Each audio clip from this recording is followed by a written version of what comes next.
जय हिंद। देखिए, चीन के राष्ट्रपति को लगता था कि वो गलवान के एरिया में घुस जाएंगे और भारत पे दादागिरी दिखा के वो चले जाएंगे और भारत चुपचाप बर्दाश्त कर लेगा। उन्हें लग रहा था ये 1962 का भारत है, लेकिन ये तो 2020 का है। यहाँ मोदी जी उसका छक्का छुड़ा दिए। अभी वो बेचारा परेशान है कि हम कहाँ जाके फंस गए।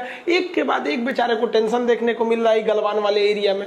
चीन ने तो पहले ये प्रोपेगेंडा फैलाया और माइक से बताया कि भारतीय सैनिक आप चले जाइए, ठंड का दिन आएगा तो आप यहाँ नहीं रह पाएंगे, आपको ऊंचाई सह नहीं पाएंगे। जबकि भारतीय सैनिकों को तो सहने की आदत थी ऊंचाई। उल्टे हुआ उल्टा, और चाइना के सैनिक ठंड से मर गया। अब तक 40-42 सैनिक चाइना का ठंडा से मर गया।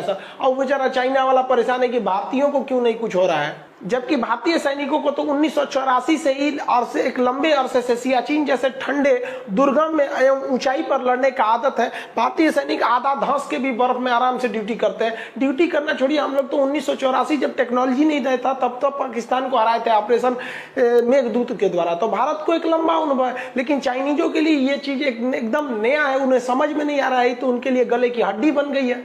चाइनीज सब का ये हाल हो गया है कि अपने साथ को सियार लेके घूम रहा है। सब आगे सियार को चला रहा है कि कहीं बर्फ बर्फ होगा तो सियार धंस जाएगा, हम लोग बच जाएंगे। बताइए, इतना डर गया सब। चाइनीजों में ये डर खत्म करने के लिए चाइना की सेना ने आदेश दिया है कि सुबह दोपहर शाम 3 टाइम अपना राष्ट्रीय गान गाओ, चाओ माओ जो गाता है सब, ताकि थोड़ा उत्साह बढ़े। और भारतीयों को देखो कैसे डट के खड़े हैं, आधा बर्फ में धंस के सियार लेके घूम रहा है। इन लोग को समझ में नहीं आ रहा, इनका प्रोपेगेंडा अब चलेगा भारत के ऊपर। देखिए, जो पैंगसो लेक है उसमें अगर ये रेड वाला एरिया देखेंगे तो ये चाइना का एरिया है। ये फिंगर 4 है जो उस साइड में चाइना यहाँ पे कब्जा करके बैठा है, और ये रेड वाला एरिया यहाँ टैंक लगाया है। भारत ने होशियारी किया कि ब्लैक टॉप पर्वत, जिसके हम पहले ही वीडियो बना दिए हैं, ये ग्रीन वाले एरिया पे भारत ने अपने लगा दिए हैं टैंक्स वगैरह सब कुछ। अब ये बहुत ज्यादा हाइट पर है, हाइट से हम लोग यहाँ आराम से देख सकते हैं, इसको भी देख सकते हैं, तो यहाँ पे आराम से देख सकते हैं। और भारत ने अपने टैंक्स को पीछे लगा के रखा है, जिससे कोई प्रॉब्लम नहीं हो रहा है। अब वहां से चाइनीज हमको बैनर पे लिख के दिखा रहा है सब कि तुम किस एरिया में हो, चाइना के एरिया में हो। तो पहले भारतीयों को दिखाते थे, अब भारत वाले दिखा रहे हैं सब कि भाई तुम चाइना के एरिया में नहीं, तुम इंडिया के एरिया में हो। तो ये फर्स्ट टाइम ऐसे हुआ है कि भारत वाला बैनर दिखा रहा है। यहाँ भारत वाले एक गलती कर रहा है सर। भारतीय सेना को दिखाना चाहिए ना कि आप तिब्बत देश में हो, तो इससे एक और दिक्कत हो जाता है भाई, उनको दिमाग खराब हो जाता है वहां पर कि भाई ये सभी तिब्बत का मामला कहां से उठा रहा है, क्योंकि धीरे धीरे तो तिब्बत के, लेकिन भारत ऐसा क्यों नहीं कर रहा है, क्योंकि एक्चुअली वो तो भारत का एरिया है, तिब्बत का तो है नहीं। तो भारत ने तो वहां तिब्बतीय फौज को भी लगा दिया था वहां पर। अब ये जो झील है, चाइना ने इस झील में टैंक्स लगाने चालू किए। तो ऐसे टैंक होते हैं, इन्हें एम्फीबियन टैंक कहा जाता है। ये पानी में भी चल जाते हैं, जमीन पे भी चल जाते हैं। तो भारत ने भी यहाँ पे एम्फीबियन टैंक उतार दिया। इससे खतरनाक चाइना का बुखार उतारने के लिए भारत ने मार्कोव्स कमांडो को लगा दिया। अरे भाई साहब, ये कमांडो इतने खतरनाक होते हैं कि अपने साथ ये ऑक्सीजन सिलेंडर वगैरह सब रखे रहता है सर। ये पानी के अंदर चला जाता है सर। भारत के पास कई तरह के कमांडो है, जैसे आर्मी के पास NSG कमांडो है सब, और पारा कमांडो है सब, एयरफोर्स के पास गरुड़ कमांडो है सब, और नेवी के पास मार्कोव्स कमांडो है सब। ये पानी में, ठंड में, जंगल में, गुरिल्ला लड़ाई में पूरे मजे खिलाड़ी होते हैं सब। ये पानी में से कब निकलता है सब पता ही नहीं चलता है। अब चाइनीज सैनिकों को यहाँ ड्यूटी करने में डर लग रहा है कि पानी तो शांत है, और कब इस शांत पानी में से भूत निकलेगा सब, कोई ठीक नहीं है, भूत बना के चला जाएगा सब। ये मार्कोव्स वालों को अब चाइनीज परेशान है सब, वहां से अब भागने की कोशिश कर रहे हैं। भारत के लिए ना तो बढ़िया से भी समझाएंगे, तो हमारा बार बार 1962 समझ के बैठल है। चाइनीज बार बार गलती करते थे सब, घुस जाते थे, कहते थे कि तुम्हारा एरिया है। तो भारत ने इस बार व्यवस्था कर दिया। क्या किया वहां पे, इस तरह फेंसिंग बिछा दिया, तार बिछा दिया, और कहा कि ओनिए रहना, और तार के अगर इधर आए ना तो तुम्हारे अब्बा खड़े हैं लोग इधर, बाबूजी तो रहे यहाँ पे, धून देगा सब यहाँ पे। अब नहीं कहना कि गलती से आ गए थे, वापस जाओ वापस जाओ। बहुत अच्छा काम किया। और अगर भारत ने ये काम पहले किया रहता तो इन आज कुत्तों को ये हिम्मत नहीं हुई रहती कि भारत में घुस के कहते सब कि ये चाइना के एरिया है। खैर कोई बात नहीं, देर से सही लेकिन जागे तो सही। तो भारत को सोचता है कि अब जितने भी पाकिस्तान और चाइना वाले बॉर्डर है, अब तो नेपाल वाले बॉर्डर के साथ भी फेंसिंग कर दो सर, ना तो ये सब बार बार कोचते रहेगा सब कि हमारा एरिया है, हमारा एरिया है। चाइना ने भारत को डराने के लिए मिसाइलों का तांडव दिखाने लगा। उसने भारत के सीमा पर मिसाइलें लगा दी यहाँ पे, और बताया कि ये भाई बहुत खतरनाक मिसाइल है, इससे एयर डिफेंस हो जाएगा, हिंदुस्तान की जहाज कुछ नहीं कर पाएगी। तब तक इसरो के सैटेलाइट ने ऊपर से इमेज कैप्चर किया तो पता चल गया भाई इसके पास जो है ना, ये इसके पास रिमोट सेंसिंग सैटेलाइट है, ये इंफ्रारेड अपर्चर पे काम करता है। इसने पकड़ लिया कि भाई इसके अंदर तो खोखला है, तो अब पता चला रे भाई साहब ये डरवाने के लिए नकली मिसाइल लगाया था। अब तो चीन का छीछा लेदर हो गया, अरे भाई साहब तू नकली मिसाइल लगाया, अब तू असली भी लगाएगा तो कोई नहीं डरने वाला है। चीन अपनी सेना को गरिया रहा है, रे चोटा कहीं का, नकलिका के बीच में कुछ कुछ असलियों तो रखला रहता, तू तो पूरा का पूरा नकली सजा के रख दिया। वैसे भी आपको जानते हैं चाइनीज सामान आधा तो नकली होता है, सोचा पेंट पॉलिश करके ओकरे बना देना रहता है। तो इसरो को भी बेइज्जती नहीं करनी चाहिए, बेचारा पगला है, पगला दे दीजिए।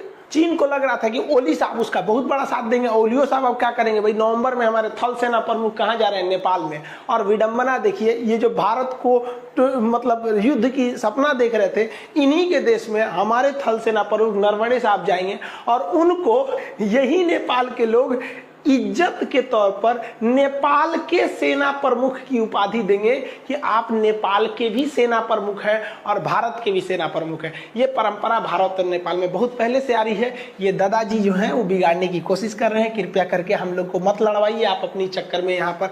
और हम लोग भी नेपाल के जो सेना प्रमुख होते हैं थापा साहब, इन लोग को हम लोग भी ऑनररी इज्जत के रूप में देते हैं कि आप भी भारत के सेना प्रमुख हैं।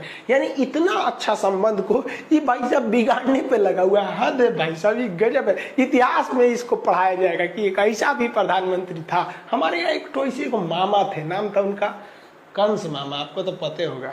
अब चाइना ना भारत को घेरने के लिए सोच रहा था, तो सोचा इधर से नेपाल को खड़ा कर दे, इधर से पाकिस्तान को खड़ा कर दे, तो 2 पर हम इधर से इधर अपने घेरेंगे। 3 ओर से घेरने के लिए सोच रहा था। नेपाल घुस गया आर्मेनिया की लड़ाई में, तुर्की की गुलामी में, तब तक नेपाल नहीं पाकिस्तान चला गया उधर। तब तक पाकिस्तान के देख रहे बाजवा साहब, इनको तो भाई सपना प्रधानमंत्री का है, ये पाकिस्तान में करमंडल बचा दिया। सिंध प्रांत के कमिश्नर को उठवा लिया यहाँ पर, और इमरान खान के खिलाफ भयानक प्रदर्शन हो रहा है। ये भाई साहब की मतलब शादी तो इनका टूटते रहता है, गद्दी छूटने वाली है। शादी तो छूटिए गया, क्या दिक्कत, शादी तो कभी कर लेते हैं ये लोग, कोई दिक्कत नहीं। अब ये देखिए के रख ले होगा एगो एक्स्ट्रा में, तो यहाँ समझ रहे हैं, तो इनकी सरकार जाने वाली है। तो ये पाकिस्तान अपने में बेचारा उलझ गया है, नेपाल यहाँ पे भी अब कुछ खास नहीं है। तो चाइना को लगा कि नहीं, बांग्लादेश और म्यांमार को अपनी ओर खींचो, क्योंकि ये तो दोनों हाथ से गए भैया, यहाँ पे तो चले गए, यहाँ पे कोई खास फर्क पड़ने वाला नहीं है।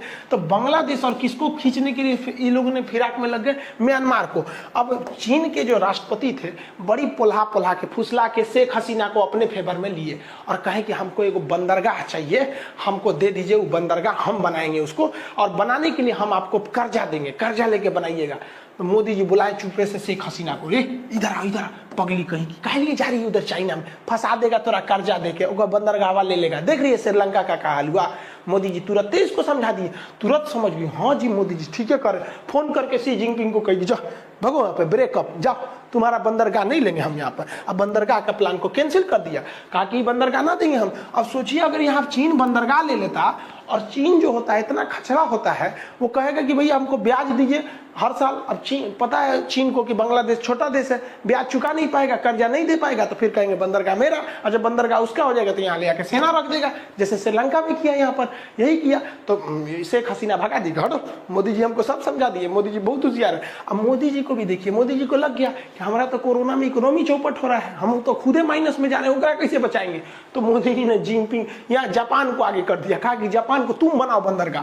तो एक और बंदरगाह जापान को दिला दिया गया, और जापान फिराक में जो बांग्लादेश का सोनाडिया जो बंदरगाह है, इसको रिकंस्ट्रक्ट करने की भारत और जापान मिलकर। अब चाइना का मुंह लटक गया, किसे चुरा कहीं का, नेपाल भी गया, पाकिस्तान भी गया, बांग्लादेश को। अब वो सोचा म्यांमार को अपने फेवर में लिया जाए, क्योंकि भारत और म्यांमार को अगर खरमंडल मचा देंगे तो पूर्वोत्तर राज्य का विकास रुक जाएगा। तो ये क्या किया, म्यांमार की जो सबसे प्रमुख लीडर है आंग सान सू की को अपने बात में उलझाया, इस शी जिनपिंग यहाँ के हमारे फेवर में आ जाओ। मोदी जी फिर उठा कहेंगे आंग सान सू की हमारी बात में हम तो समझाते हैं। मोदी जी महिला उला को बड़ी अच्छा से समझा लेते हैं। वो ओली जो है ना नेपाल वाला पुरुष है ना, तो मोदी जी ओकरो समझा दिए रहते, वो भी मान गया रहता, महिला उला को समझा देते हैं। मोदी जी बहुत होशियार है। कहेंगे पगली कहेंगी कोई जी चाइना के फेवर में जा रही है।